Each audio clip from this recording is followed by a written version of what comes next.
guys, pada ni kita akan belajar pasal transformer Okay. Transformer ni kita belajar structure dulu. Transformer ni terdiri daripada 3 bahagian.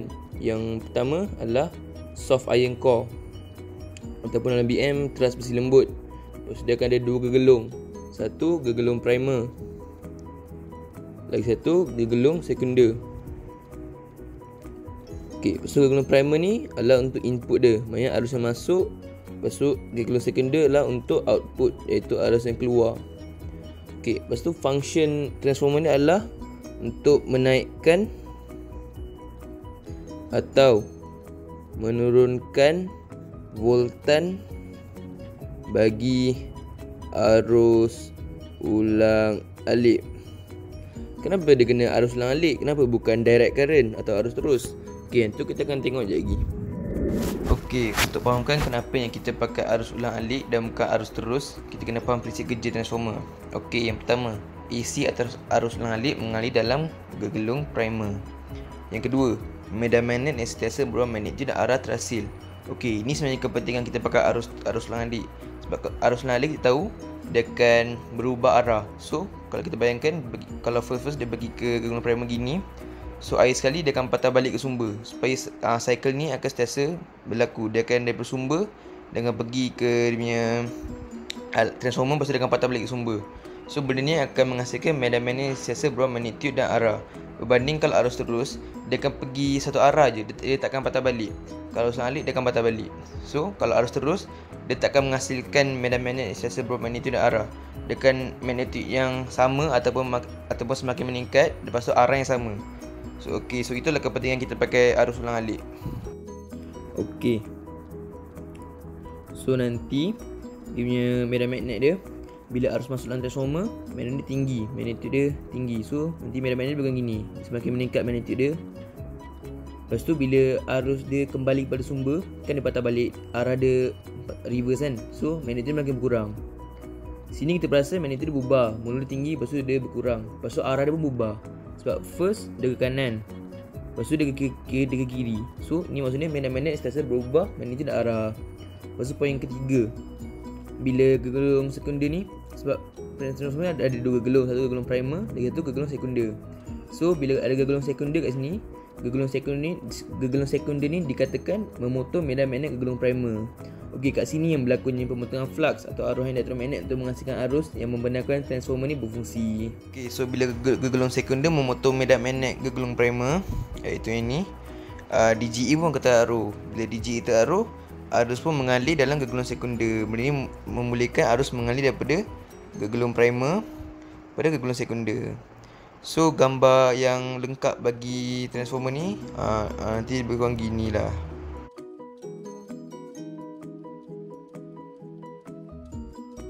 Ni lebih kurang transformer lengkap. Ni gegelung primer, ni gegelung sekunder. Ni input menjadi output. Okey, so melalui prinsip kerja ni kita dapat tengok kenapa kita pakai arus ulang alik. Lepas tu kita dapat buktikan bahawa transformer ni menggunakan prinsip arus elektromagnet sebab berlakunya pemotongan flux. Okey, itu je bagi prinsip kerja bagi transformer. Terus ni kita akan melihat hubungan bilangan lilitan dengan voltan. Okey, so berdasarkan Faraday, Faraday ni kata bahawa voltan ni berkadar terus dengan bilangan lilitan. So berdasarkan info ni kita boleh buat hubungan untuk mencari hubungan dia. Okey, tengok bila berkadar terus, V berkadar terus dengan N. Ni macam variation matematik. So V sama dengan Kn, K sama dengan V per N. So hubungan kita boleh buat kat sini adalah V1 per N1 adalah sama dengan V2 per N2. Okay, so voltan pada gegelung primer adalah sama dengan voltan pada gegelung sekunder. Lepas tu bilangan lilitan pada gegelung primer kena sama dengan bilangan lilitan pada gegelung sekunder. So ini adalah hubungan antara bilangan lilitan dengan voltan transformer. Seterusnya kita akan tengok hubungan antara kuasa output dan kuasa input bagi transformer unggul. Okey, transformer unggul ni benda apa?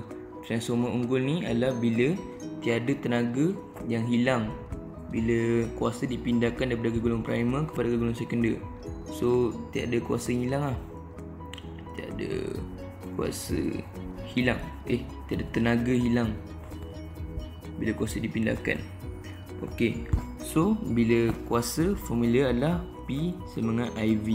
So bila tiada kuasa yang hilang sebagai haba, so I1 V1 sama dengan I2 V2, iaitu kuasa pada gegelung primer adalah sama dengan kuasa dengan pada gegelung sekunder, iaitu kuasa yang kita bagi sebagai input adalah sama seperti kuasa yang kita keluarkan sebagai output.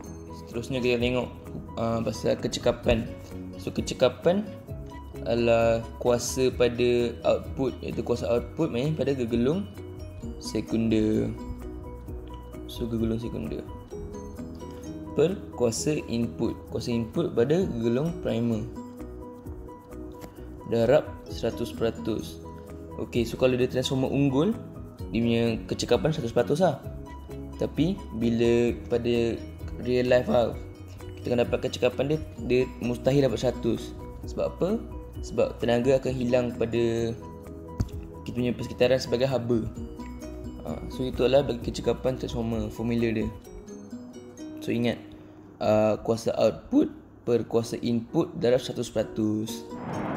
Okey, sekarang kita akan tengok faktor-faktor yang mempengaruhi kehilangan tenaga dalam transformer.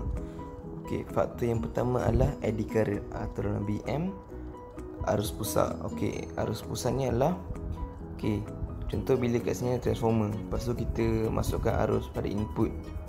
Okey, lepas tu bila arus mengalir, dia contoh dia mengalir kan, lepas tu dia akan bertembung. Dia bertembung sebab dia tak ada satu laluan tetap untuk dia bergerak. So dia akan bertembung lah. Contoh kat sini lah.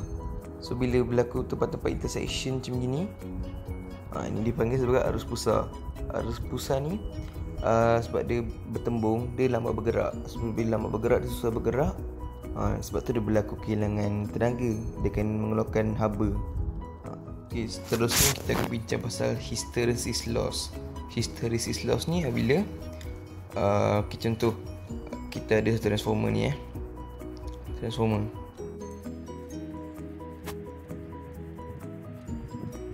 Okay, lepas tu transformer ni dia akan kejap di magnetize. Kita akan magnet dia.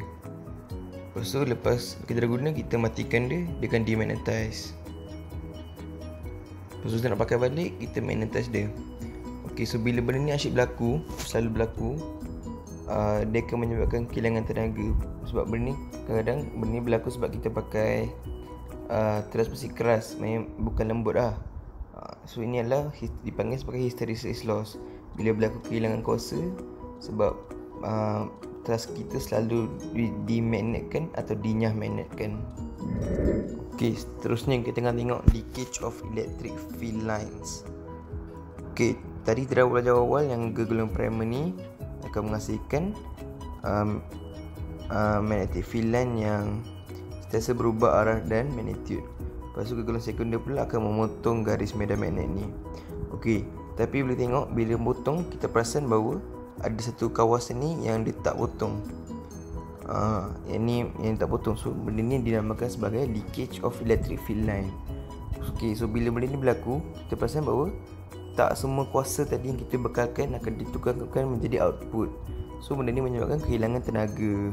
Okey, so kalau contoh kita masukkan ke sini 240 volt, yang keluar mungkin 160 volt je. Okey, so ini yang dinamakan sebagai leakage of electric field lines. Okey, sekarang kita akan tengok cara-cara untuk mengurangkan kehilangan tenaga dalam transformer. Okey, first kita kena pakai laminated soft iron core. Laminated maksud dia yang besi transformer tu kita akan potong nipis-nipis.